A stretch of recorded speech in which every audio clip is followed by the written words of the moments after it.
Hey, hey, hey, hey, everybody. It is Thursday. I think we are live. I think it's working, Donna. As you all can see, I am not here by myself. This is your girl, CWall of CWall Sports and Entertainment. I'm not alone today. I'm here with the legendary. I call her legendary because that is the truth. It's the adjective to use. The legendary DC sports broadcaster, Donna Hopkins. Hey, Yay! Candy, it's nice to be with you today. Look, And you know Donna. what? You know what? I want to personally say congratulations on 2 years of Seawall Entertainment. You rock, girl. That's the way to do it. Keep pushing, keep making it happen, keep making your dreams come true. I'm so proud of you. Oh, thank you. I didn't know you were going to say that.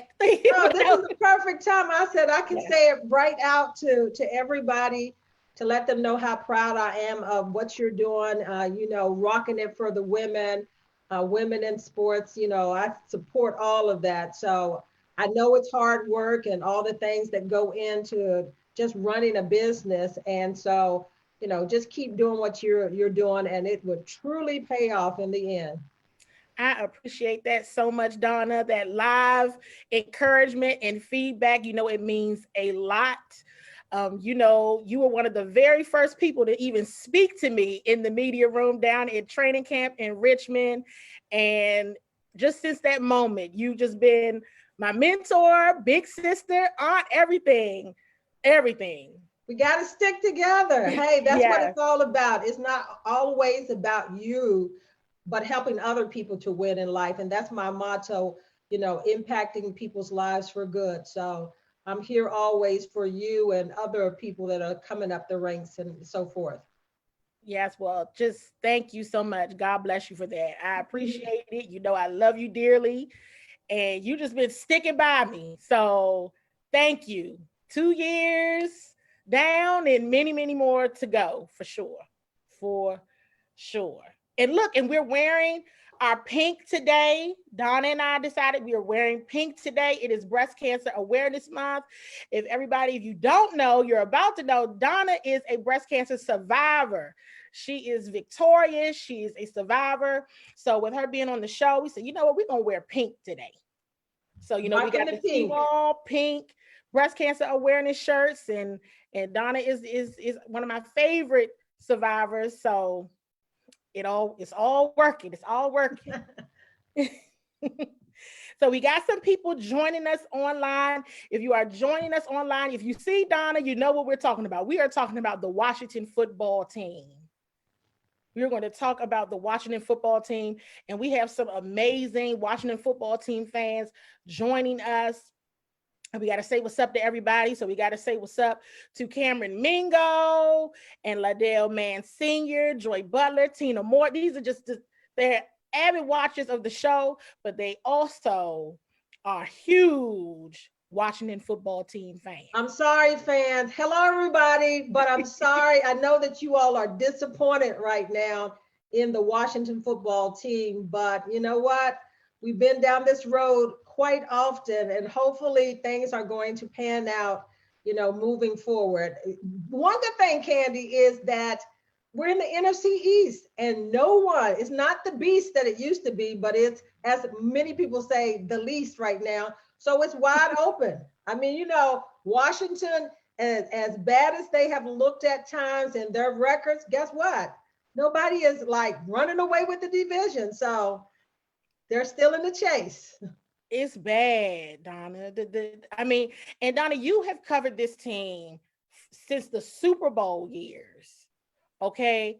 So just share from your perspective, covering the team, just share what it even feels like for you to see the change in just all the different changes and just the leadership. It's Dallas week. And nobody's even talking really about that at all. So what are some of the differences for you, and just how are you feeling with this? Normally it's historic rivalry, but it's not much going on this week. Well, you know what? Most of the times, even if Washington was struggling in the division, you would still hear a lot of noise from the Dallas fans, talking about they're the dominant team, they're leading the division. And now they're quiet as a mouse right now because they don't have anything to talk about either. But it's pretty disappointing because I grew up as a Washington football fan. And I mean, we had a household of Dallas fans in there, my siblings, two of my siblings.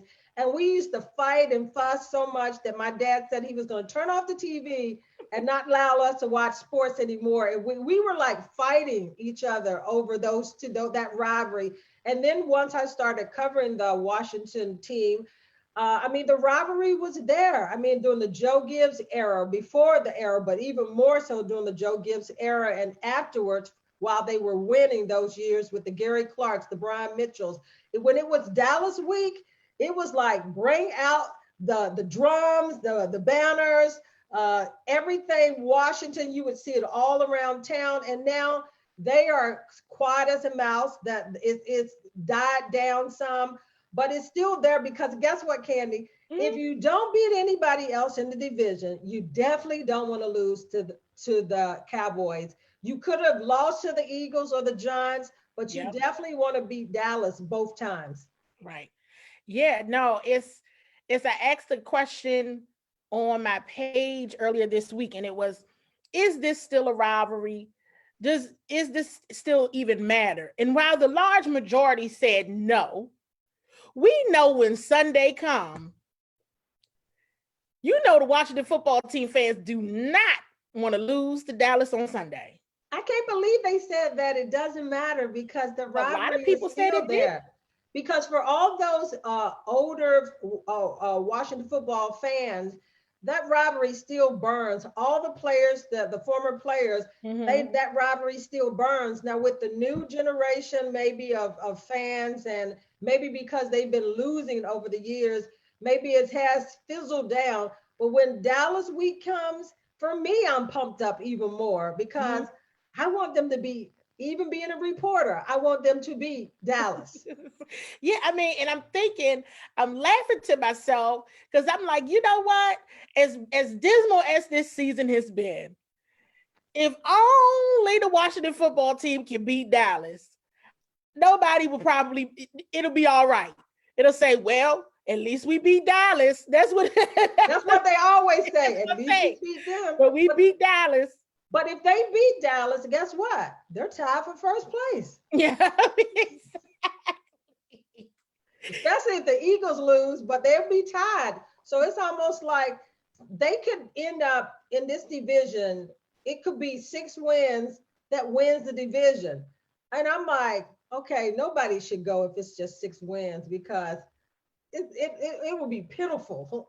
Well, that's the whole thing about it, right? So at the rate this division is going, you're exactly right. 6 wins could win the division.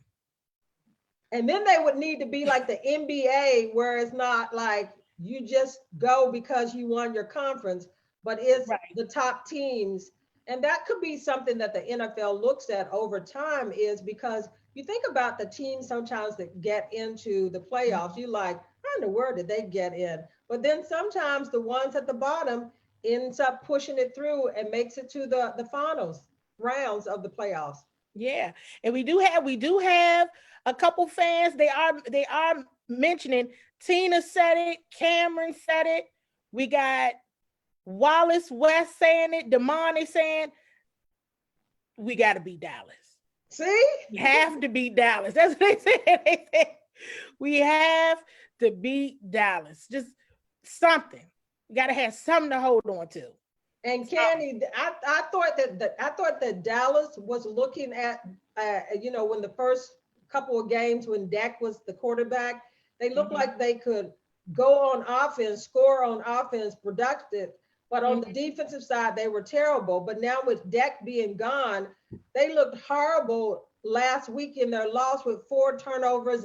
Ezekiel, I mean, he had 2 himself back to back. And I mean, he had fumbleitis, but you don't look for Dallas to, be that way back to back. They normally bounce back. But I hear is a lot of disarray among the coaches, where players are calling out the coaches in Dallas. So what's going on there? It's almost like they're not putting us in positions to win. And they literally saying they can't coach. Yeah, I mean, you're exactly right. We go back to Dak Prescott, and everyone still feels for him and his injury. But Dak he was on a path. He was on a mission to prove who he is as an NFL quarterback. And they lost him, which is a key piece. Now they have Andy Dalton, that I thought was a decent backup. Yeah. But last week, to your point, Ezekiel Elliott had 2 fumbles that it was really on him for why Arizona got their boost and started moving down the field and scoring, turning those turnovers into touchdowns. And I'm really, at one point I was like, well, maybe Dallas defense isn't so bad, but they really are bad. Dallas defense is not good. So they're facing a troubled Washington offense.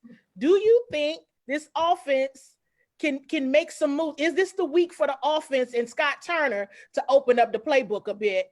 And let's see what he can do, because Scott Turner isn't having a good season himself. I sure hope he does open up the playbook, because the long ball has been sleeping, because it surely hasn't been out on the field. And I'm like, come on, we got to get there. But when you look at this team, they're hurting at the wide receiver position. I mean, beyond Terry McLaurin, they've got spotty play as far as the wide receiver position. So they're supposed to be bringing some players in. Don't know if it's going to be in time enough to play this Sunday, but that's an area that they suffer at beyond Terry. And then you look at a running game, a non-existing running game. And even though Ron Rivera said in his press conference today that it was nothing really wrong with the running game, it's just I guess the offense or whatever is being called. But in order to be not one-dimensional on the offensive side of the ball, you've got to be able to run the ball consistently. And teams like the Giants, they just said, hey, we'll stack 8 men in the box, and you got to beat us right there, because we know you only got Terry. So they can capitalize on that, and Dallas can do the same thing if they don't get this running game going. And then they lose Charles, the tackle, the left tackle. He comes in 2 plays and then he's gone. But the offensive line has been a struggle in the last 3 years. And to me, if they don't concentrate on building the offensive line and the defensive line is pretty sad. But the offensive line has not been built or main focus for years. And until they get that right, the offense is going to suffer some. Yeah, it is rough. And I was so disappointed. And of course, nobody was more disappointed than Sadiq when he got hurt. And because we've been waiting to see Sadiq, And like you said, 2 plays in, he's down, dislocated knee. And we won't have him for what, 2 to 3 weeks? 2 to 3 weeks. And you think about it, he had already been sending out since the beginning of the season. And let me say this, to his credit, if he could ever get out there and play, he's the truth. He's really solid. Even that one play, the first play, they had to almost double team him. So Wes Martin, has to come back in. Switzler has to come back in, but they're not the answer either. They're literally backups, but they got to learn how to be a starter. But it was good to have Brandon Scherf back, which it was a key for the offense, but they need a lot more offensive linemen. Definitely offensive linemen. Like you said, for the last few years, it has been a consistent issue on just having good, durable linemen, because that line gets hurt often. Plenty of issues. Now let's go back to the running game for a moment. What are your thoughts on Antonio Gibson? I saw our good friend Lake posted something today, and Lake mentioned, why couldn't, perhaps Gibson, use him as a wide receiver at times. I mean, that would be like drinking from a fire hose, because now he's got to learn all these different plays from the wide receiver perspective. But why not use Gibson as a wide receiver at times, and then, rely on McKissick and Barber as your 1 and 2, just to switch things up a bit. Going back to Scott Turner, we need to switch some things up a bit. What is your flat out opinion of how the offense is being ran this season? Well, I think Scott Turner is struggling just like the team a little bit. I mean, you think the first game, Coach Rivera called him out and said, "You got to call a better game, and we have to as coaches." But I think that he's struggling along with the team. When you talk about Antonio Gibson, you think about the fact that he was played receiver in college. He played both positions, but he really was playing wide receiver in college quite a bit. But the thing that makes him nice is that because you don't have depth at the wide receiver position right now with injuries and other people, Eamon and Golden and all of those guys haven't really stepped up. And they've got injuries, with some of their key players. Sims, he's been out, but Cam Sims, the other ones, Steven Sims was out. Cam Sims came in and played for a brief moment, but nobody has really stepped up the way Terry. So you got Antonio Gibson, which he's a sure money out there. You speed also. And like you said, you called it. You got other people that in the backfield that can be productive, Barber and McKissick. So you could put them back there and use Antonio a little more out in the passing games, because that would mix up things, because a lot of people will be thinking that he's going to run the ball and then you end up, putting him out in the flat. It creates a different weapon that they definitely need. So we can see that, but I don't know why they don't have him out there, being that he's already learned some of the offensive plays as a wide receiver when they were in, training camp some. So it's not like he doesn't know the playbook. So that to me, they should be trying everything. It's not like, the offense is burning, burning a hole in the wall.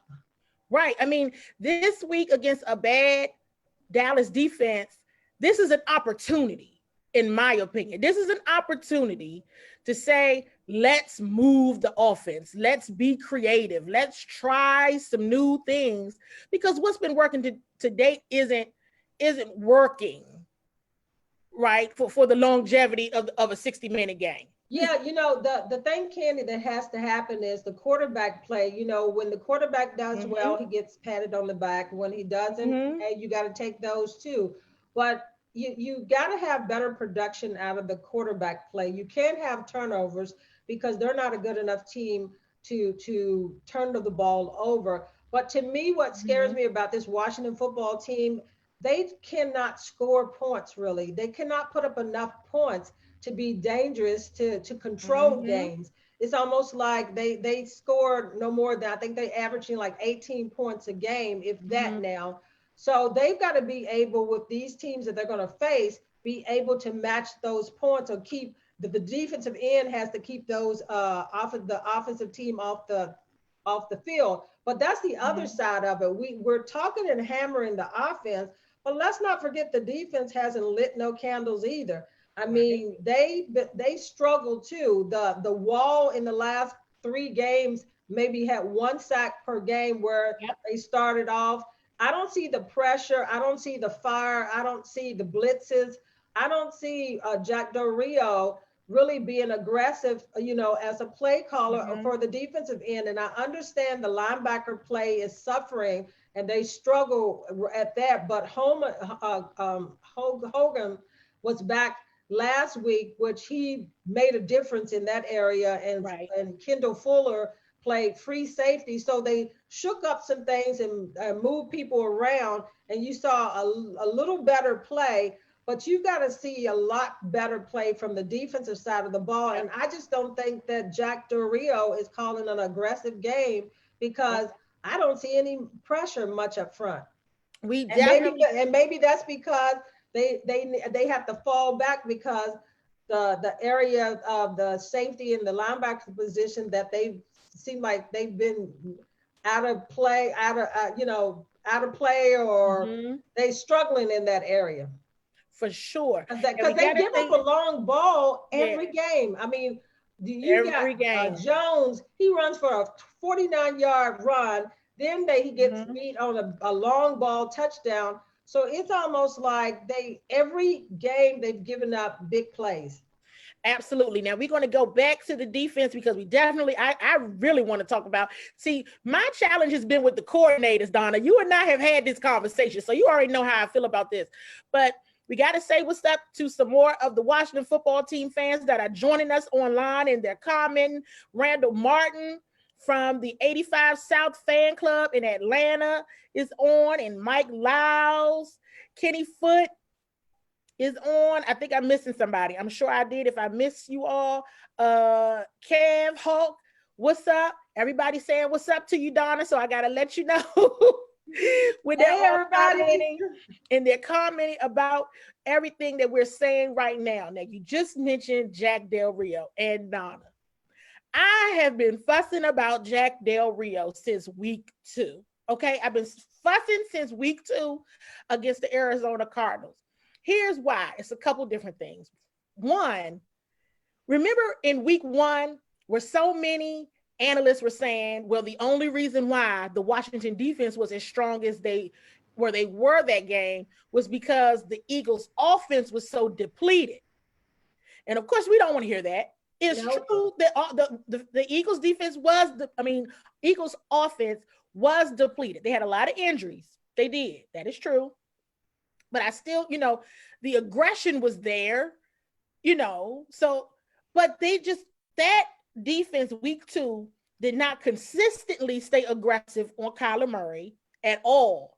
And we haven't seen them stay consistently aggressive on anybody. They weren't consistently aggressive on Baker Mayfield, on Lamar Jackson, and I'm missing somebody else, but Daniel Jones. Maybe I'm not. Daniel Jones. But Daniel Jones, I'm like, we're going to talk about the linebacker in the secondary. You know how I feel about the secondary.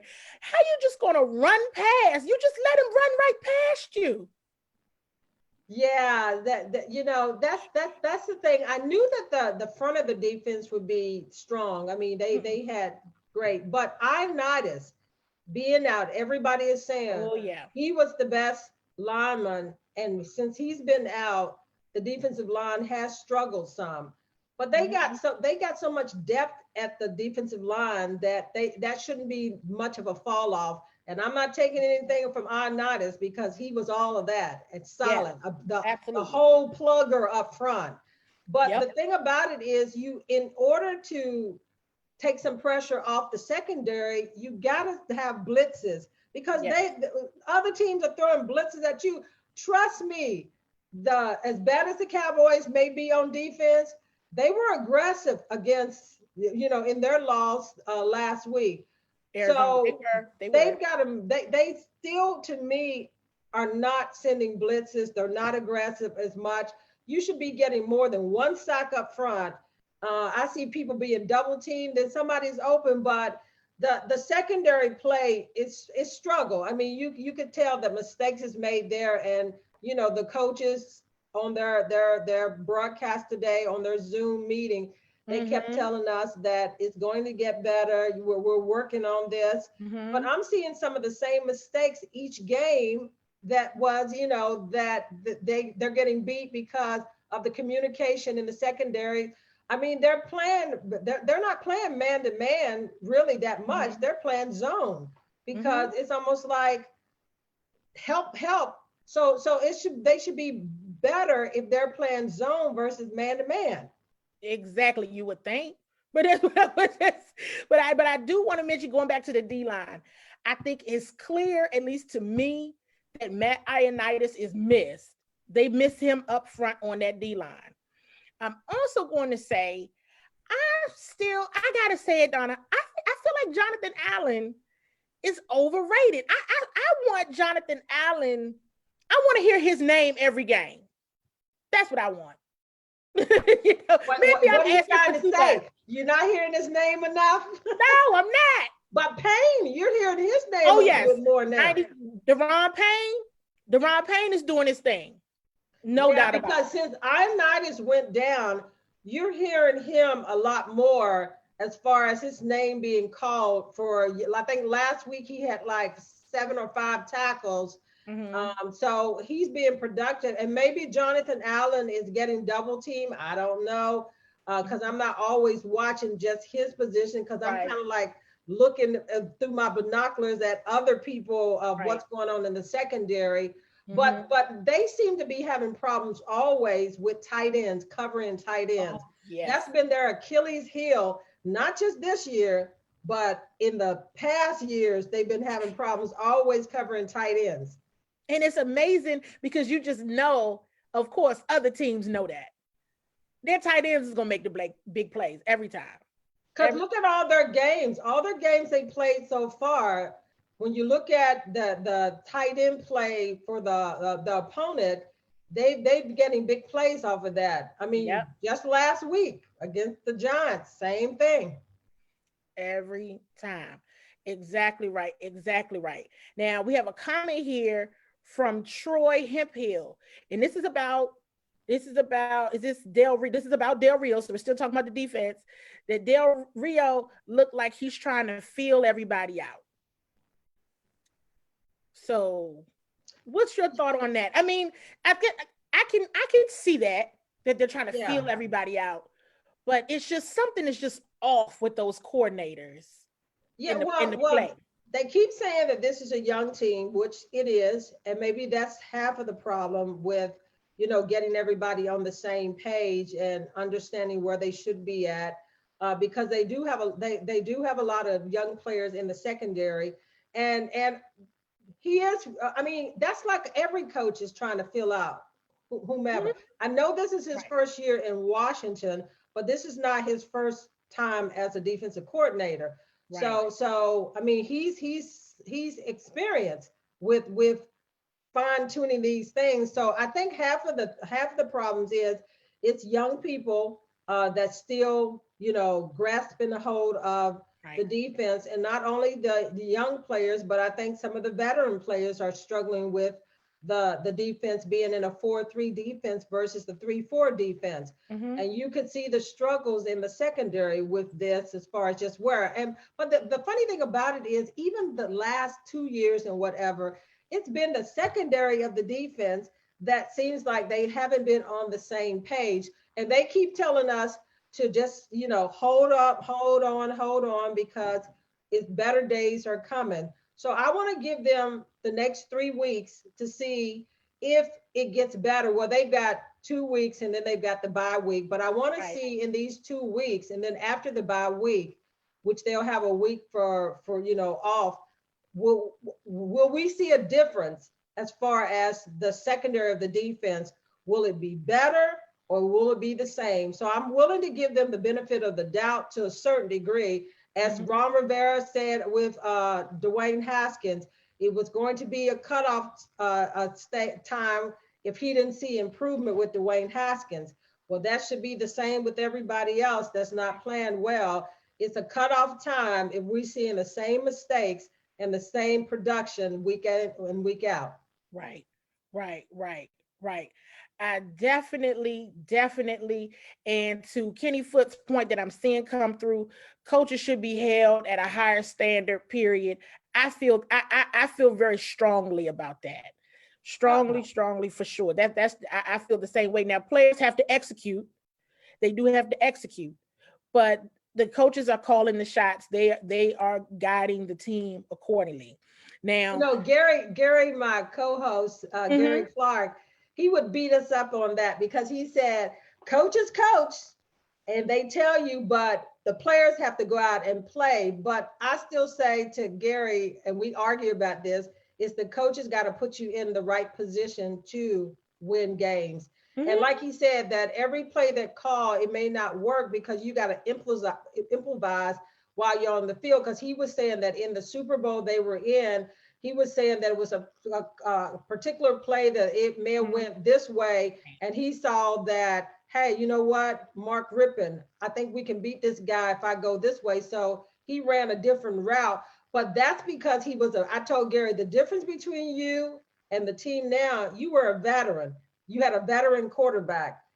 That's not the same as having rookies and a rookie quarterback, you can't do that kind of thing if they're not solid.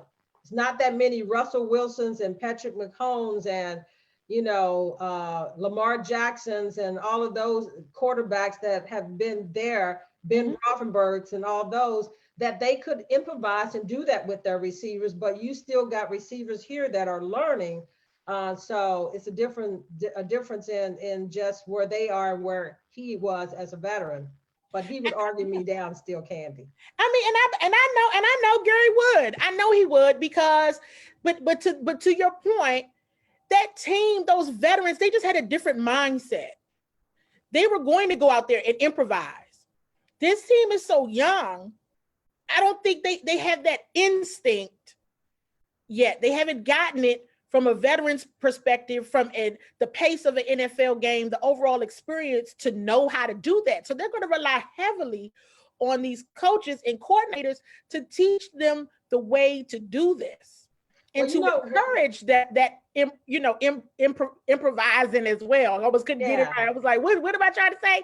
But to encourage that quick pace and fast decision making. If the play doesn't work, to your point, it's not a Russell Wilson. We see Russell Wilson make plays. They didn't draw that play up. That is not how the play was. But when he didn't have any options, Russell made it happen. Made it happen. Well, that's what Ron Rivera did call out. He said that Cal Allen has to commit. But with that 2-point conversion, he looked hesitant as far as what he wanted to do, because he looked like, oh, wow, that opening and I could run. And we know that as much as it looked like it was wide open for him to run and make it, when you're on the field, it may have not been, but we saw it from a different. But he said that, on different plays, he has to just commit. If you're going to do this, commit and go through, because one hesitation, the defense is on top of you and the play is dead because you didn't make the decision quick enough. So commit to it. It's almost like if I'm out on the basketball court and I got the ball and I'm going to shoot that 3, and I was like, man, I should have just shot it, and I hesitated. Well, the defender is all up on me. Now they let it go. Now they there. Right. Because you hesitated. You thought about it. Yeah. When you should have just went with it. Yeah. At least you made the attempt. So we're at a little after 8, and y'all know Donna and I we can do this now for a minute. We can keep on going, but we got to start. You all submit your bold predictions. We're going to move into bold predictions for this week's game. It's rivalry week, y'all. It's rivalry week, and all of y'all know, even if you say, I don't care who win, we all sorry, it don't matter. On Sunday, it matters. It's going to matter come Sunday. And you're going to be yelling, beat Dallas. And if they don't, you're going to be mad. And if they don't, you're going to be furious. Exactly what I said. Oh my goodness. This fan base is going to have a huge meltdown. We lose Dallas on Sunday. So what are you all's bold predictions, everybody? Please comment your bold predictions. Bold predictions, bold predictions, bold predictions. And while you all got those coming through, some of the other comments that are coming through are again about the veteran players. And keeping around, like many people have been, and we haven't mentioned it yet, have been mentioning Adrian Peterson and wishing AP could have been still here, if nothing else, for a leadership voice. Yeah, well, one thing about AP is not only for a leadership voice, but we know that he's productive. I mean, he's been there, he's been, and he's a veteran, and he's still got gas in the tank still. Ask the Detroit Lions, right, where he's getting more yards by himself than the whole Washington football backfield per game. So AP would have helped. I mean, if they look back, that may have been a decision where they kicked themselves saying, man, we should have kept AP. Because Adrian Peterson even ran with bad Washington football teams' offensive lines. Because that's the thing with the backs right now, is that they're a little hesitant instead of just hitting the hole and going. Yeah. AP, no hesitation. He was just going to rock. So he's missed in a lot of ways. And Tony McGee, my other co-host of the show, he literally reminds us every time about the fact of, did I say Adrian Peterson? They didn't want him, and Detroit. All I know is he's rocking it up there. He is. AP is doing all right, but that's AP. That's just who he is. He's a different pedigree, different type of player, different type of person, different type of character. His pedigree is just different. And I gotta admit, I miss seeing him in the burgundy and gold. I miss seeing him too, but I mean, it comes down to a number thing as far as what they needed. And I think that if we didn't have this pandemic, I think that we would have seen AP still in a Washington uniform. But I think decisions was made based off of the need, and with the pandemic and the whole thing, quarterback situation, that I still thought that it could have been somebody else gone versus him being gone. For sure. Definitely. He'd have still been on my roster. he would have stayed on mine. And I understand the concept of them wanting to move forward with the younger guys, but they wasn't proven yet. AP proven, non-proven. I'm keeping proving. I'm keeping proving every time. You gonna be on my roster until your legs give out. That's how I feel when you're a player like Adrian Peterson. I'm not letting you walk out of my locker room. No way. You want to be here? I want you here. We need your help. I'm keeping you. Yes, definitely. Yeah. So the bold predictions are rolling in, Donna. Here go some bold predictions, and some of them they are bold. Okay. So Cameron Mingo says his bold prediction: Kendall Fuller gets 3 interceptions in 1, which will be a touchdown. So we got really 2 interceptions and a pick 6. I'm gonna remember that. I'm gonna write that down so that I can, check to see if you were right. Right, exactly. I remember these. We're gonna remember these, Donna. So look, Wallace West. Now he doesn't have much confidence in Washington winning, because he says our offense will make the Dallas defense look like the '85 Bears. Now that would be a nightmare. It's not far-fetched. I don't even know if that's why I'm just like, they haven't proven us yet. So exactly. Demond Thorne says 2 touchdowns by Scary Terry. I want them to get the ball, and he's always covered, but Terry's so fast. I just want him to get the ball. I can buy that. I can see that possibly happening. You can definitely see that happening on. But they got to throw him the ball downfield for that to happen. They got to target him more. Yeah. Why are they not getting the ball in Terry's hands? He's the fastest person. Well, they double teaming him. The opponent know that he's the only receiver really that they got to worry about, and they're double teaming him. Yeah, but I think they can still get to him a lot more. Let's see. Tina says Washington 24, Cowgirls 16. Could be. Kev Hulk says 28-17 Washington. He said Washington gonna win. That's what, 28-17, almost 30 points. Yeah, okay. I don't know about those 28 points, but and my mom even got a bold prediction. My mother is commenting. She said 24-17 Washington. That's what mom said. More realistic, but you know what? I see this game as being an even match because you got their defense that's shaky against the Washington football team's offense that really hasn't exploded yet, or can they explode? Can they score more points? Then you look at the Washington defense. You know that Elliott, they're going to give him the ball and try to pound it, and you know that they've had problems stopping the run. So it's an even game. It could go either way. I mean, if the Washington football team really comes to play and they really can get that offense going, then yes, they win that game. But if they can't get that offense going, they're going to be in trouble. I think the defense will be okay on that side, but if they put pressure on Andy Dalton, we saw what happened the week before, or what's going to happen. But guess what? One area that Dallas is strong is they got 3 solid receivers. They do. They do. And 3 solid receivers. So the defense has to be on their A game, and they've got to start strong, because sometimes they got spotty play. Strong, they go to sleep, come back, go to sleep. They got to play. I haven't seen anybody play a full game yet on both the defense and the offensive side. No, I mean, you're absolutely correct. And because if we all know where the weak links are from a defense perspective, Andy Dalton can air it out all day long on this secondary because he Yeah, got 3 receivers out there. solid receivers. Solid receivers. You're right. Yeah, everybody can have a receiver, but they got solid receivers. You're absolutely correct. Absolutely correct. Wait, I know I'm passing by some. Wait. I think I saw Joy said she would like a good old shutout. I'm with you, Joyce. I sure wish we could. Right. I wish we could I too. don't know if that's gonna happen. Right. That would be bold. That's a bold prediction. Yeah.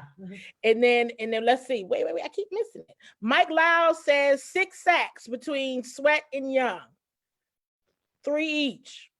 I hope. I would like to see that finally. I would love to see it. Please do it. Well, one thing about it is Monte Sweat and Chase have both played pretty good. And Monte Sweat, definitely, you see him in the mix all the time. But I just think that the Jack Del Rio needs to be a little more aggressive. And this is one week that they need to be aggressive. This is one week where I'm like, listen, all the talk about tanking and this, that, and the third, listen, just pull out the playbook this week.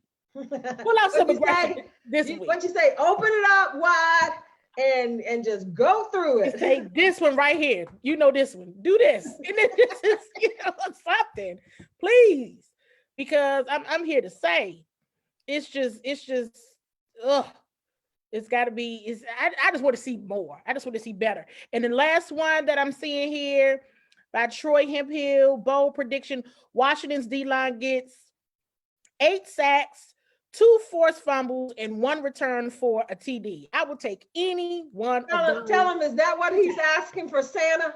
Is that what he's right. Tell him he asking for Santa Claus to come early. He asked for an early Christmas present. Look, and Sherrod is saying, and I want a Lamborghini with a mansion or the waterfront. Look, these are bold predictions. It's bold predictions. $1 million would be, I'll be good with that. Oh my goodness, Madonna, thank you so much. Before we go, can you please let everyone know about your upcoming events? Yes, thank you for letting me shout that out. I run a 501c foundation for breast cancer survivors here in the Washington, D.C. metropolitan area. We help them financially. We are the helping hand in the cancer community. And I always say that we meet the immediate need. And we know with COVID that it's caused us not to be able to have any fundraisers. So guess what? With technology and everything, we can do all of that. So my 5K virtual 5K walk run is going to be November the 7th, and we're going to do it Zoom, Facebook Live. It's $35 to enter the race. You get a mask, but the great thing is that you're going to be able to help us help other people here in the area that is going through breast cancer. And the great thing about this race, Candy, is that we have check-ins from, it's called City to City, and we have check-ins from California, North Carolina, Houston, Dallas, West Virginia, all over the place. And that's just a few, Houston, and right here in the area. So you can, the great thing is you can go anywhere you want to. You pick your place that you want to walk or run, no treadmills, but get out there, walk, run, whether it's shining or rainy or whatever, we know that we can get out there and walk. But you know, the need is so great, but the resources are so few. So please go on my website. It's www.hopkinsbcinc.org, and just go to events, go to 5K race, and you can go down there and register. And we're going to be checking in with people from November the 7th. Again, it's November the 7th from 12 to 1:30. And we're going to be checking with different people all over the place, and probably you too, if you get on there and sign up. and also we're going to make it fun because we're going to have musical instrumental guests that we're going to be checking in on the race.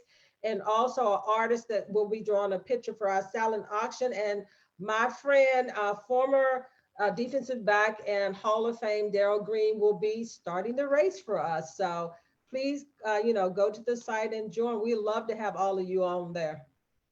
That would be awesome. So you all heard it from Donna. I'm going. I will be there. I had to get all my stuff straight with Donna before the show started. So yes, November the 7th. November the 7th. And you can walk anywhere. You pick your place. Yep. You pick your place. Well, all right, you guys. It's Dallas week. Let's hope next week we happy about something. Next week, let's hope we be happy. They supposed to be got a Dallas doll and just beating it up right now. Mm-hmm.